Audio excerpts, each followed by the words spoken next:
Hello everyone. तो हमारा analysis शुरू करने के पहले ये फ्लोपो बिजनेस न्यूज़लेटर है। इसी न्यूज़लेटर से हम आजकल अपने सारे एनालिसिस करते हैं और बहुत ही हाई क्वालिटी न्यूज़लेटर है। हमारे जो लेटेस्ट वीडियोस में जो आप डॉक्यूमेंटेशन देखते हैं वो यही लोग बनाते हैं। अगर आप लोग एफर्ट कर सकते हैं तो ज़रूर ले लीजिएगा, बहुत अच्छा न्यूज़लेटर है। इनके अपने कुछ अभी रिसेंट टाइम्स में जो हमारे पास इनकी तरफ से ये मेल पर आता है, बाय द वे इनके न्यूज़लेटर के जो डॉक्यूमेंट है ये इन्होंने बहुत अच्छा फाइनेंशियल कॉन्सेप्ट्स को एक्सप्लेन करने का डॉक्यूमेंट बना करके भेजा था। ये आपको अभी रिसेंट टाइम्स में हम एक्सप्लेन कर देंगे आगे चल करके। इससे आपको ना कोई भी कंपनी की profit and loss account, trading account, balance sheet या बोलना चाहिए पूरे फाइनेंशियल स्टेटमेंट्स को कैसे पढ़ना है, कॉन्सेप्ट्स को कैसे समझना है, वो आपको समझ में आएगा। कंपनी की हेल्थ समझ में आएगी उनको पढ़ करके, ठीक है। तो और भी चीजें ये लोग बताते हैं, रेड फ्लैग रिपोर्ट वगैरह रिलीज करते हैं। अगर आप लोग एफर्ट कर सकते हो जरूर ले लीजिएगा, ठीक है। चलिए तो फिर अपना एनालिसिस शुरू करते हैं।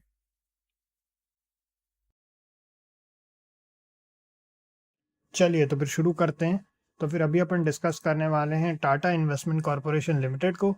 इनकी जो प्राइस चल रही है अभी वो चल रही है 3908.90 रुपीज़ की, और बुक वैल्यू है 4691 रुपीज़ की। लास्ट ट्रेडिंग सेशन में 20% की ज़बरदस्त रैली की है इस स्टॉक ने। और अगर इनके बारे में अपन थोड़ा सा देखें तो यहाँ पे अपने को दिया है कि business of investment in listed and unlisted equity shares, उसमें फिर डेप्ट इंस्ट्रूमेंट्स और म्यूचुअल फंड्स के बिजनेस में है। और जो है कंपनी एनबीएफसी रजिस्टर्ड है जो कि आरबीआई के साथ, और जो इन्वेस्टमेंट कैटेगरी में काम करती है, टाटा इन्वेस्टमेंट कॉर्पोरेशन लिमिटेड। अब चलिए चलते हैं, इनका मैक्स चार्ट देख लेते हैं पहले।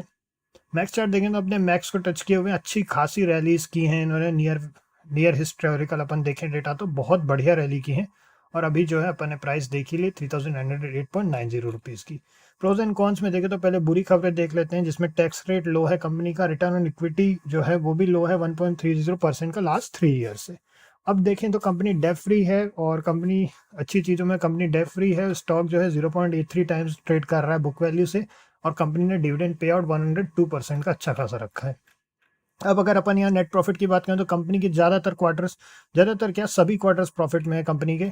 और जो लास्ट क्वार्टर था वो 124 करोड़ का इनको प्रॉफिट हुआ था, उसके पहले 148 करोड़ का प्रॉफिट हुआ था। तो लगातार क्वार्टर प्रॉफिट में है। प्लस अगर अपन देखें तो इसमें थोड़ा सा प्रॉफिट फ्लक्चुएट ज़रूर करता है, मगर अच्छा प्रॉफिट है ओवरऑल। अब अपन देखते हैं, चलिए। अब अगर अपन इधर देखें तो यहाँ पे अपने को ईयर बाय ईयर बेसिस पर 252 करोड़ का प्रॉफिट है। उसके पहले 214 करोड़ का प्रॉफिट था, फिर उसके बाद 155 करोड़ का, उसके 90 करोड़ का। तो ग्रेजुअल ग्रोथ है पिछले 4 साल से। तो अच्छा है, ग्रोथ ग्रेजुअल है, लगातार हो रही है, ठीक। चलिए अब इसके बाद में कंटिन्यूस ग्रोथ के बाद अगर अपन देखें नेट कैश फ्लो, तो नेट कैश फ्लो जो है -6 करोड़ का है। उसके पहले +4 करोड़ का था। तो ऑल्टरनेट यहाँ पे रहा, फिर उसके बाद फिर 7 करोड़, फिर 4 करोड़, फिर 12 करोड़। मतलब ऑल्टरनेट मतलब कुछ हद तक कभी कभी नेगेटिव कभी पॉजिटिव, मगर ओवरऑल जो है वो अपने को यहाँ पे इस साल जो है नेगेटिव कैश फ्लो है -6 करोड़ का। अब चलते हैं, चलिए शेयर होल्डिंग पैटर्न की तरफ। तो शेयर होल्डिंग पैटर्न अपन देखें तो कंपनी के जो शेयर होल्डिंग पैटर्न है उसमें हल्का हल्का इंक्रीज किया है प्रमोटर्स ने अपनी होल्डिंग को। अगर 2018 में देखें तो 73.01 था, फिर 73.38 हो गया, फिर उसके बाद उतने का उतना ही 73.38% अभी भी प्रमोटर होल्डिंग है। एफ की होल्डिंग 1.12% की है, जो कि 1.02% पिछली बार से उन्होंने अपनी होल्डिंग बढ़ाई है। फिर उसके बाद में अगर अपन इधर डी की बात करें तो उन्होंने भी अपनी होल्डिंग थोड़ी सी बढ़ाई है 0.44% की। फिर उसके बाद गवर्नमेंट की होल्डिंग देखें तो 0.49% उतनी की उतनी ही है। फिर पब्लिक होल्डिंग देखें तो 24.56%, 24.66% से 24.56% हो गया। तो ये कम किया है पब्लिक ने अपनी होल्डिंग। तो ओवरऑल ये है। अब चलते हैं, चलिए चार्ट पे। तो चार्ट पे अगर अपन देखें तो जबरदस्त रैलीज की हैं इस स्टॉक ने। मतलब इतनी अच्छी रैलीज हैं कि अगर अपन लास्ट बात करें तो अगर कोई किसी व्यक्ति ने अगर इन्वेस्टमेंट किए होंगे इसमें तो 18 अक्टूबर 2021, 18 अक्टूबर 2021 को जिन्होंने इन्वेस्ट किया होगा, या उसके पहले या उसके आसपास भी इन्वेस्टमेंट किया होगा, उन्होंने लगभग लगभग अपने पैसा डबल कर लिया है। और ये सिर्फ और सिर्फ अंडर 1.5 ईयर की बात है। 1.5 to 2 ईयर्स लेकर के चल सकते हैं। सिर्फ 1 से 2 साल के अंदर अंदर की कहानी है ये। तो काफ़ी बढ़िया यहाँ पे इन्होंने रैली की है। तो बस इसमें यही है ओवरऑल।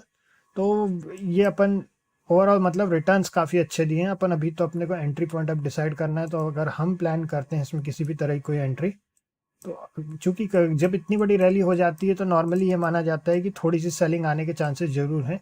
और हो सकता है कि थोड़ी सी सेलिंग आए, हो सकता है कि थोड़ा दिन तक सेलिंग आती ही रहे।